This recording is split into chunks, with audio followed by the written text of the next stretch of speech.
सतगुरु दाता, यहाँ तो मोक्ष और मुक्ति का दाता सतगुरु ही है।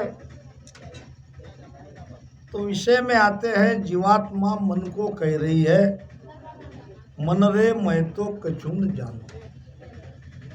क्योंकि ये जीवात्मा या हमारी सुरती संसार में फंसी थी। संसार में किसका राज चलता है? जगत किसने निर्माण किया है? जगत का काल कौन है? हम ऐसे कहते रहेंगे काल को जीतने की भक्ति है, काल से बाहर जाने की भक्ति है। काल को पहचानना पड़ेगा, काल कौन है? काल काल सब ही कहे, काल न चीने कोय, जेती मन की कल्पना से सब काल कहाय। काल काल सब ही कहे, सब कहते, सारे धर्म कहते काल से बाहर निकलना है, काल को जितना है। मगर काल है क्या? क्या वहां पांच तत्व के बाद जाओगे? आकाश, आकाश के बाद शून्य, शून्य के परे महाशून्य, करोड़ों शून्य के बाद जाके फिर काल तो जीतोगे? कैसे जाओगे आकाश तत्व में? कैसे पार करोगे 50 करोड़ योजन पृथ्वी को? कैसे जल से बाहर निकलोगे, जो कि 3/4 जल है पृथ्वी से? पृथ्वी से 3 पट ज्यादा जल है। और आग से कैसे बाहर निकलोगे? वायु से कैसे बाहर निकलोगे? आकाश में जाओगे तो पृथ्वी की गुरुत्वाकर्षण शक्ति आपको नीचे खींच लेगी। फिर कैसे उस काल से बाहर निकलोगे? आपका, हमारा, सबका काल हमारे घट में ही बैठा है और इसी काल से बाहर निकलना है। और वो काल है मन। सब जग मंदिया मन घर माई। ये मन ने ही संसार को निर्माण किया है। देख लो मूल में इसके अंदर क्या है। संसार की उत्पत्ति ये मन ही कर रहा है और मन ही शासन कर रहा है। मन के ही अंडर में सारी आत्माएं है। मन जैसा कहता है वैसा सब मान रहे हैं। सब के सब मन के अंडर में है, यानी हम सब काल के अंडर में है। देख लो आप, जैसा मन कहता है वैसी आत्मा मानती है और ऐसा ही होता रहने वाला था। मगर बीच में अब कुछ ऐसा समय आ गया कि हम मन रूपी काल को उसके सामने सीना तान के खड़े रह रहे हैं। सीना तान के खड़ा कब रहता है? आपने बच्चों का खेल देखा होगा। बच्चे खेलते हैं, अब खेल कूद में झगड़ा हो जाता है तो एक बच्चे को दूसरे बच्चे पीटने लगते हैं। अब वो कमजोर सा पीट के आता है, जब घर आता है तो घर के उसके बड़े भाई हो, पिता हो और रिश्तेदार हो, उनको लेके आता है। फिर वो पहले जैसा कमजोर रहता क्या? तान के खड़ा रहता है, इसने मारा, इसने मारा, इसने मारा नहीं तूने, मारा नहीं तूने। क्योंकि अभी उसके पास आधार मिल गया है। पहले वो कमजोर था, पहले तो पीट कर आया था, मार खा के आया था। मगर जब आप अपने रिश्तेदारों को लेके आया तो वो निर्भयता से सब बच्चों के सामने खड़ा रह के कहता है कि अब आओ, किसमें हिम्मत है वो आओ। बस यही हाल हमारे आत्मा के साथ हो रहा है। ये जीवात्मा की बात हो रही है। बार बार मैं आत्मा इसलिए कह रहा हूँ कि वो शब्द जीव और आत्मा के साथ मिला हुआ जीवात्मा है। प्योर आत्मा के लिए कोई ज्ञान की आवश्यकता नहीं है, वो तो स्वयं ज्ञानी है, आनंदी है। वो आत्मा जीव भाव में आ गई, इसलिए इसका नाम हुआ जीवात्मा। अब ये जीवात्मा है मन के अंडर में, मन जैसा कहता है वैसा हम मानते हैं। मन अपनी इच्छा ये जीवात्मा के द्वारा पूरी करता है। अब ये जीवात्मा मन को कह रही है, क्या कह रही है? मन रे मैं तो कछु न जानू। हे मन, तू कौन है? तेरी क्या ताकत है, मैं कुछ जानती नहीं। क्यों? अभी तक तो सब जानती थी, अभी तक तो सब अंडर में थी, अभी तक तो पूरी तरह से मन की ही मान रही थी। फिर ऐसा क्या हो गया? ऐसा ये हो गया कि सदगुरु का ज्ञान मिला। सतगुरु ज्ञान बतायो भारी, भारी नाम ऊंचा, भारी नाम वेटेड नहीं। सदगुरु ने हमें ऐसा भेद बताया, ऐसा ज्ञान बताया, ऐसा गुरु भेद बताया साई, ऐसा गुरु भेद बताया साई, सहजाई सहजमी ल्या पद माई, सहजाई सहजमी ल्या पद माई, गुराजी की सरवर वरन खोई, गुराजी की सरवर वरन खोई। सहजाई सहज किसे कहते? चर्चा होती रहती है सत्संग में, मैं ऐसे सुनते रहता हूँ क्या क्या कहते हैं। एक जगह चर्चा चल रही थी, सहजाई सहज का अर्थ बता रहा था, आज नहीं है, धाम पधार गया। सहजाई सहज का मतलब कुछ नहीं करना पड़ता, राम राम राम राम अपने आप होता है। तो सहजाई सहज यानी कुछ नहीं करना पड़ता, अपने आप होता है, इसको सहज कह रहे हो। मैंने कहा देखो भाई, महाराज के ज्ञान में 12 कौड़ों को छेदन करना पड़ता है। यहाँ पूरी की पूरी भीतर की यात्रा सारे कौड़ों को पार करके जाना पड़ता है, और तब कहीं जाके वो जो अवस्था की बात आप कह रहे हो ये होगी, आज नहीं होगी। सहजाई सहज का अर्थ ये नहीं है। सहज कहते हैं बिना प्रयास जो वस्तु उपलब्ध हो, उसको कहते हैं। ये सत्संग सहज नहीं है, इसमें कई प्रकार की तकलीफें आती है। मंडप से लेकर, साउंड से लेकर, बिछायत से लेकर, खाना बनाने वाला, परोसने वाला, और भी कुछ, सब कुछ करना पड़ता है। तब मिला जुला ये परिणाम होता है कि एक सत्संग का आयोजन होता है। संसार की कोई चीज सहज नहीं है, और ध्यान की यात्रा तो सहज है ही नहीं। फिर ये सहज क्या है? और सहजाई सहज मिल्या पदमाई, ये गुरु महाराज कहते ये क्या है? पहली साख आई थी कि अर्था बिना उठा पे चर्चा। चर्चा अर्थ के साथ होनी चाहिए, प्रमाण के साथ होनी चाहिए, तब कोई ज्ञान समझ में आता है। हमारे शरीर में ये श्वासा सहज है। क्या है? सहज है श्वासा। श्वासा के लिए किसी को कुछ करना ही नहीं पड़ता है, वो अपने आप आती है। ये सहज श्वासा में अगर आपका ध्यान लगा है, आपकी सुरती लगी है, तो आप उस परम पद में चले जाओगे। ये सहज श्वासा में आपकी सुरती लगने के लिए तो सत्सबद की आवश्यकता है। सत्सबद अगर जग जाए तो ये सुरती शब्द के साथ लग जाती है, धीरे धीरे मन भी श्वासा में लग जाता है, और बाहर के जगत से धीरे धीरे संबंध टूटने लगता है, और भीतर के जगत में हम और आगे गहरे उतरते जाते हैं, बढ़ते जाते हैं। तो गुरु महाराज का भाव ये है कि जो सहज श्वासा आपकी चल रही है, उसमें आपको ध्यान लगाना है, और कुछ करना नहीं है। सहजाई सहज मिल्या पदमाई, आगे बताया महाराज ने, ऐसा गुरु भेद, ये भेद है। और तुम जो कह रहे हो वो तो ऊपर की बात कह रहे हो, कुछ करना नहीं पड़ता, वो सहज हो रहा है।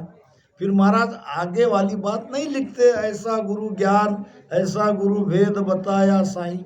ये गुरु महाराज ने हमें भेद बताया है कि तुम्हारी जो श्वासा निरंतर चल रही है उसमें ध्यान लगाओ और उसी से परम पद की प्राप्ति होगी। तो सदगुरु ने हमें ये ज्ञान बताया।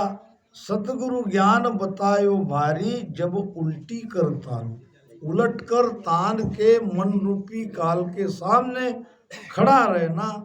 ये इस हरदस का भाव है, ये पद का भाव है कि जो कमजोर जीवात्मा थी वो एकाएक ताकतवर हो गई, गुरु का बल मिल गया। पहले तो वो निर्बल थी, मगर ये ताकत आने के लिए भी हमको निर्बल होना पड़ेगा। अपने बल से ये जीवात्मा बलवान नहीं होती। अपना जो किस भी बल है, ज्ञान का बल, समझ का बल, पहले किए हुए साधना का बल, ये सारे बल को छोड़ना पड़ेगा, निर्बल होना पड़ेगा। तब ये सदगुरु का बल हमारे भीतर में वो प्रकटता है और तब मन रूपी काल के सामने हम भी तान कर खड़े रहते। तान कर खड़े रहने का मतलब मन के आदेश को नहीं मानना। मन जो कहता है उस आदेश का पालन नहीं करना। ये तभी कह सकते हैं जब हमारे अंदर ये ताकत आ जाए, मन रे मैं तो कछु न जानू, तू क्या है, तू कौन है, तेरी क्या ताकत है, तूने मुझे कितना आज तक दुख दिया, पीड़ा दी, ये मैं कुछ भूलने वाली नहीं हूँ और अब मैं तुम्हारा कुछ नहीं मानूंगी। मानूंगी इसलिए कह रहा हूँ कि आत्मा स्त्रीलिंगी है। ये आत्मा का पति परमात्मा है, आत्मा परमात्मा का मिलान करना है। अब परमात्मा आत्मा के बारे में बता, थोड़ा भेद, ज्यादा इसमें अंतर नहीं है। फिर भी जहाँ दो शब्द आए हैं दोनों के लिए स्पेसिफिक, तो दोनों में कुछ न कुछ तो डिफरेंस होना चाहिए। साम्यता बहुत है, मैं आपको डिफरेंस बता देता हूँ, फर्क बता देता हूँ। सागर है, समुद्र कैसा है, अथाह और स्थिर। सागर अथाह है और स्थिर है, कहीं आता जाता नहीं है, अपनी एक जगह स्थिर बैठा है। यह है परमात्मा।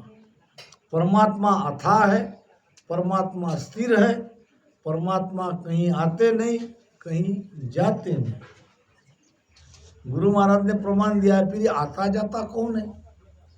हमें तो दिख रहा है कि जगत में हम आ रहे हैं, जगत से कोई जा रहे हैं। ये आता जाता कौन है?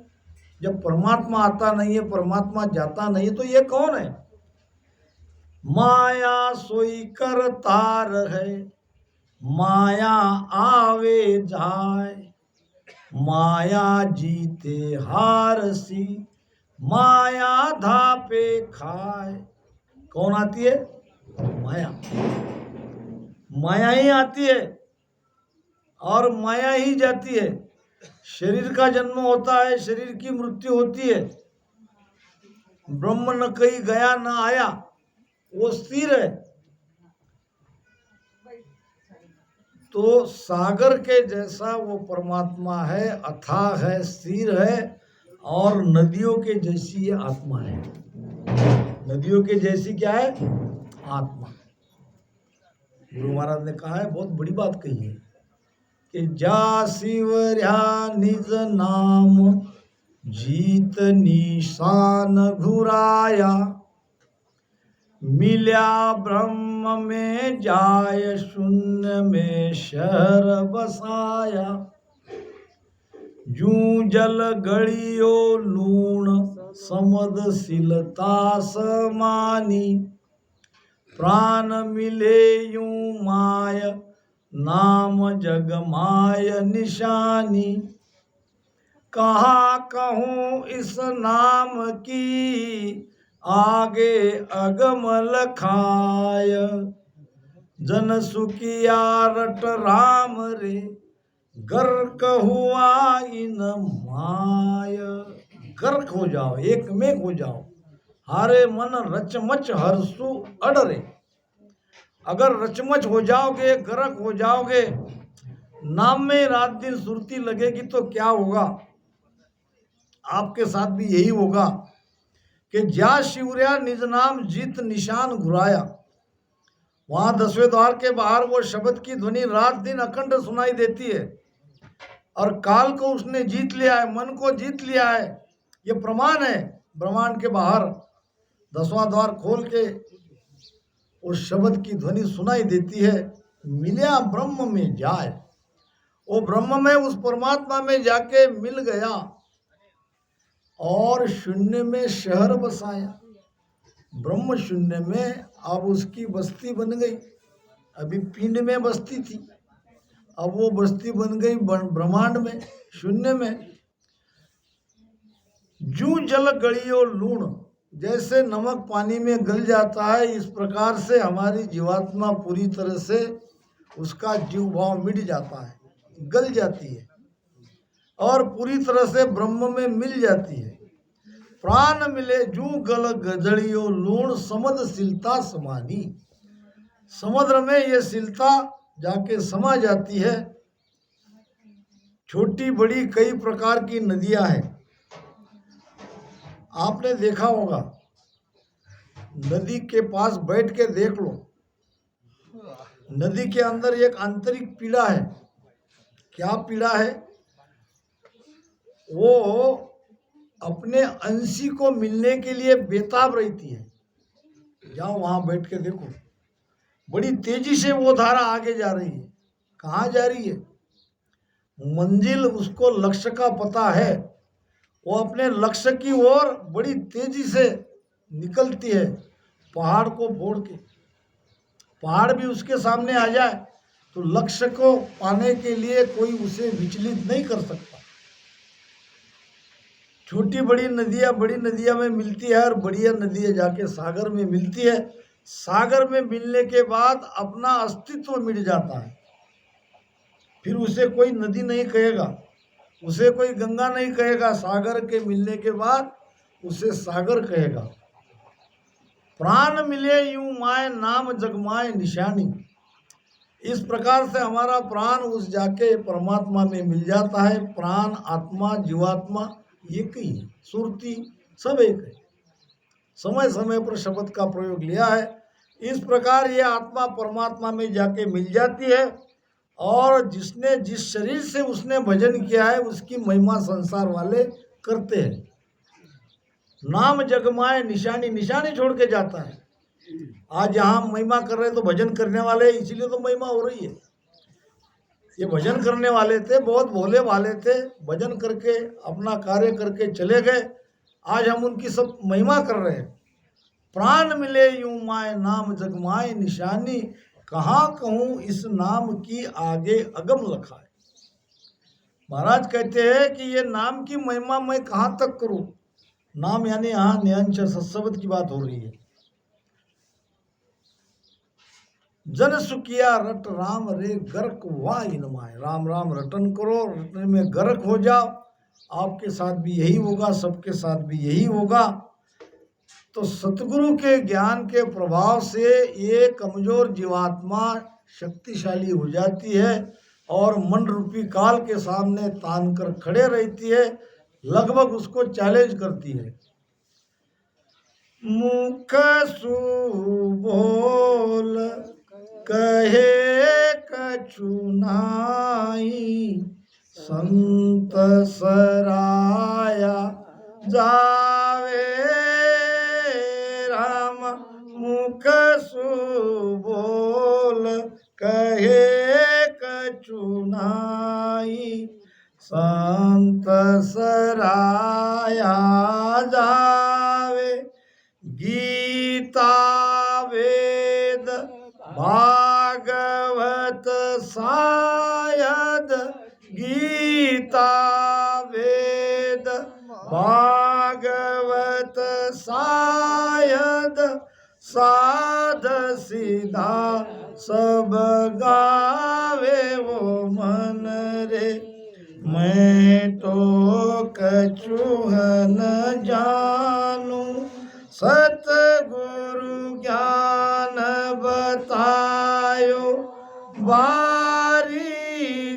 जगत गुरु ज्ञान बतायो, बारी जब उलटी कर तानु मन रे, मैं तो कछुहन जान। मुकसु बोल कहे कछु नहीं। शब्द से अर्थ तो उसका ये हो रहा है कि मुख से कुछ बोलता ही नहीं। क्या वो चुप हो जाता है? जिसने मन को जीत लिया, मन के सामने चैलेंज करके खड़ा हो जाता है, तो क्या वो चुप हो जाता है? नहीं चुप होता। जहां का आनंद वो ले रहा है, उस आनंद का वर्णन मुख से नहीं हो सकता। वो ले तो रहा है मगर वो कह नहीं पा रहा है, आनंद शब्दों में वर्णित नहीं हो पा रहा है। इसको कहा है मुकसु बोल कहे कछु नाई। अब कहेंगे भी तो सुनेगा कौन? सामने वाला तो जानकार चाहिए। महाराज ने कहा है कि आसन हमारा गगन मंडल में रेणु जगत के माई। अब ऐसा किसी के सामने कहोगे तो क्या हंसेंगे वो? और तुम तो यही दिख रहे हो, और तुम्हारा आसन वहां गगन मंडल में कैसा हो गया? आसन हमारा गगन मंडल में रेणु जगत के माई, मोही को मेरा जन जाने दूजा को गम नाई। एक कैसे आसन गगन मंडल में होता है, ये जानने वाले चाहिए। जानने वाले के सामने ही कहोगे तो आपकी बात की महिमा होगी, शोभा होगी। अनजान के सामने कहोगे तो वो आपका मजाक करेगा, है वो कहेगा ऐसा कहीं होता है, चलो हटो यहाँ से। वो दुखी है, उनको पीड़ा हो रही। बिल्कुल। हाँ? आप दूसरों क्या जानने वाला तो है? ये जहाँ वो जानने वाले हैं उनके सामने ही ये बात कहेंगे तो वो मानेगा। मुकसु बोल कहे कचुनाई, संत सराया जावे। सराया नाम संत की महिमा बार बार करने लगेगा, अपने गुरु की महिमा करेगा। गुरु महाराज की, सदगुरु सुखराम जी महाराज की महिमा बार बार करेगा, क्योंकि वो उस देश का आनंद ले रहा है। सुरती वहां रात दिन लगी है, भला ही वहां का आनंद वो बता नहीं सक रहा है, शब्द में नहीं बता सक रहा है, मगर अपने गुरु की महिमा तो बार बार वो करेगा ही करेगा। गीता वेद भागवत सायत, गीता में वेद भागवत में ये प्रमाण है। क्या प्रमाण है? सभी उसी पद की महिमा का प्रमाण गीता भी देती है, वेद भी देता है, भागवत में भी ये बात आई है। मगर सुनने वाले या सुनाने वाले वैसे चाहिए, तभी वो रहस्य समझ में आएगा। नहीं तो वो कथा, हम बड़ी प्यारी कथा है, बहुत बार आपने सुना भी है और बहुत सटीक भी है, बहुत बढ़िया मर्म है। एक राजा था, राजा के यहाँ रोज कथा होती थी। एक पंडित जी आते थे कथा सुनाने के लिए, और पंडित जी बड़े चालाक थे। राजा के मन के अनुरूप ज्ञान देके अपना मतलब निकाल के चले जाते। रोज की दक्षिणा उसे मिल जाती, दक्षिणा लेके चले जाते। अब एक दिन संयोग से कहीं गांव को जाना पड़ा। उसने अपने बेटे को कहा, बेटा जब तक मैं गांव से वापस ना आऊं तब तक तुम जाके राजा के यहाँ जाना, समय पर पहुंच जाना और कथा करना। राजा जो इनाम देगा वो लेके आना। अब ये चला गया, विषय निकला उसमें हमें मांस का। जैसा लिखा था वैसा बच्चे ने पढ़ दिया, मांस खाने वाला नरक में जाता है। राजा मांसाहारी थे। राजा बहुत दुखी हो गए। कथा होने के बाद न उसे इनाम दिया, न उसकी तरफ देखा। ये क्या आज इसने पढ़ा, हमारा मन सारा क्लेशित हो गया, दुखी हो गया। शाम को पिताजी आए, पहले ही पूछा दक्षिणा के बारे में, क्या लाए राजा से? कुछ नहीं मिला। राजा नाराज हो गए। क्या हुआ? कौन सा विषय पढ़ा? वही जो चल रहा था। तो क्या किया? मैंने जहां लिखा था वो पढ़ के बता दिया। ऐसा नहीं करना चाहिए थे, मेरी भूल हो गई, मैंने तुम्हें बताना चाहिए था, चलो कोई बात नहीं, तुम्हारी भूल मैं सुधार लेता हूँ। दूसरे दिन गया, आते राजा ने कहा, पंडित जी ये कैसा ज्ञान तुम्हारे बेटे ने दिया? महाराज मेरे बेटे ने बराबर दिया, मगर आगे का आपने सुना नहीं या उसने बताया नहीं होगा। यहाँ लिखा है कि थोड़ा सा मांस खाने से नरक में जाना पड़ता है। आप तो थोड़ा सा खाते नहीं हो, आप तो किलो 2 किलो 3 किलो खाते हो।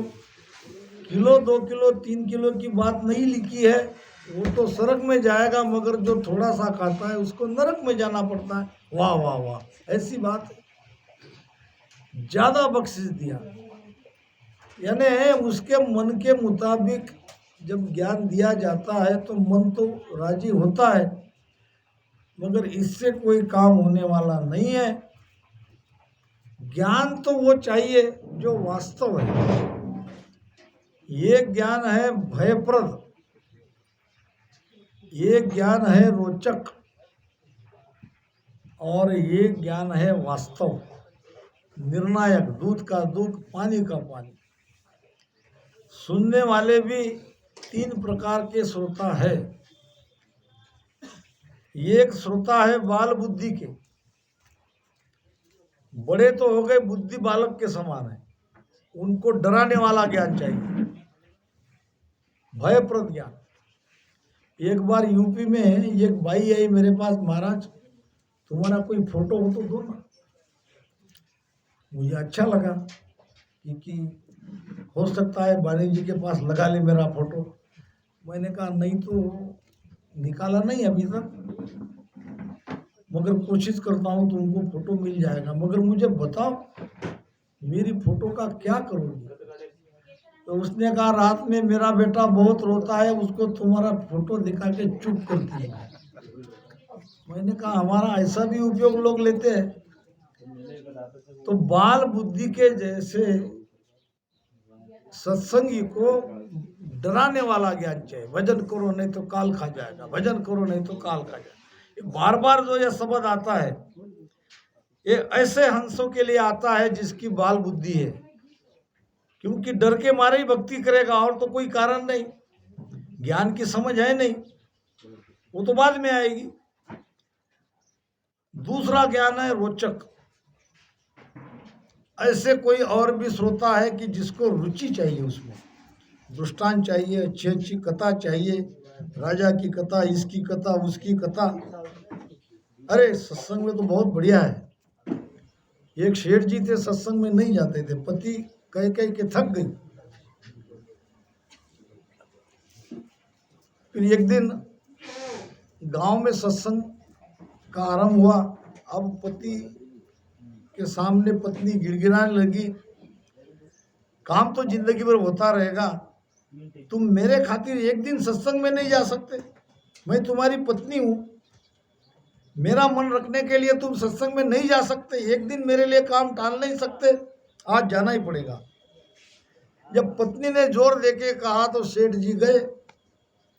अब सत्संग प्रारंभ हो ही रही थी। व्यास जी महाराज गद्दी पे बैठे हुए थे। एक एक दो श्रोता आ रहे थे, अपनी अपनी जगह पे आसन ग्रहण कर रहे थे। ये आते ही सेवादार आए, आइए आइए। शेठ जी को बड़ा अच्छा लगा। मैं तो सत्संग को कुछ और ही समझ रहा था, यहाँ तो स्वागत हो रहा है, यहाँ तो हाथ जोड़ जोड़ के कह रहे हैं कि आइए आइए। द्वार पे ही बहुत अच्छा लगा।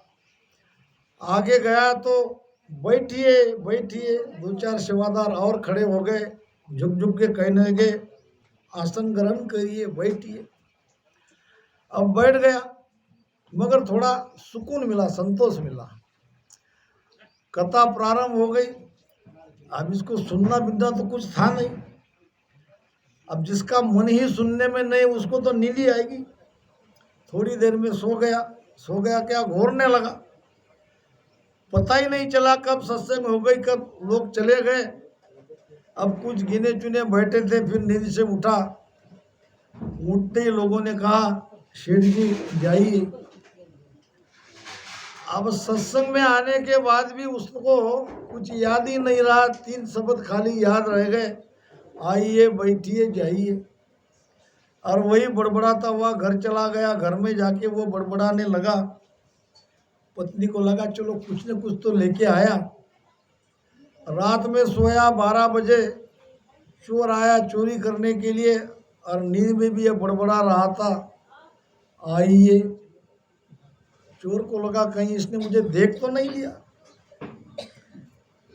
तो चुपके से बैठ गया। तो इस सेठ जी ने कहा बैठिए।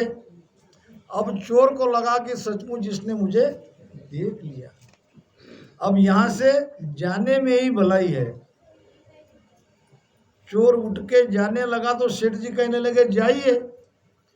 अब आगे गया हुआ चोर पीछे आया, दोनों जेब में जितने पैसे थे उसने रख दिया। भाई गलती हो गई, ये मेरे पास इतना सारा धन है, ये ले लो, किसी को बताओ मत। अब सेठ जी भी समझ नहीं पाया क्या है मामला। इतना सारा धन एकाएक मिलने के बाद सत्संग पर विश्वास आने लगा। सुबह उठ के पत्नी को बताया कि बिना कुछ किए इतना धन का लाभ हो गया। पत्नी ने कहा सच्ची सत्संग में जाके झूठे मंत्र का जाप जपने से सच्चा चोर भाग गया। क्या कहा? सच्ची सत्संग में जाकर झूठे मंत्र को पकड़ के तुम लाए। झूठे तो मंत्र थे, आइए बैठिए, वो मंत्र थोड़ी थे, मगर उसका बार बार रटन करने से सच्चा चोर भाग गया और धन लाभ भी हो गया। तो अगर सच्चा मंत्र तुम जतन करोगे या उसका जप करोगे तो भीतर के जो चोर है वो क्यों नहीं भागेंगे। काम क्रोध लोभ में ये चोरी तो है। तो जाओ गुरु से मंत्र लो और उस मंत्र का जप करो और भीतर में जो चोर है उसको भगाओ, क्योंकि आपने देख लिया सत्संग का प्रभाव, मंत्रों का प्रभाव क्या है।